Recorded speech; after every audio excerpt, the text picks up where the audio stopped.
আমার নাম রিয়া।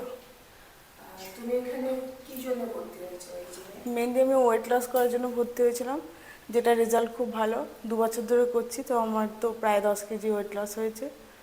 2 বছর লাগলো 10 কেজি কম? না না, 1 বছরে কমেছে। আমি তো ডায়েটটা খুব একটা মেনটেন করি না, তাই টাইম লেগেছে। তারপরে এমনি ফিটনেসের জন্য কন্টিনিউ করো, হ্যাঁ, তাই তো? আর এখানকার এনভায়রনমেন্ট তোমার কেমন লাগে? খুব ভালো পজিটিভ ভাইব পাওয়া যায়। মেন্টালি এবং ফিজিক্যালি স্ট্রং হওয়া যায়।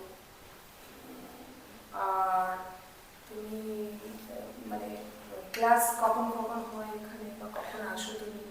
এখানে তো ফ্লেক্সিবল, মানে নিজের জব করেও হচ্ছে টাইম দিদি টাইম দেয়। মানে এমন নয় যে শুধু ওই টাইমেই আসতে হবে, এরকম ব্যাপারটা নেই। Time flexible.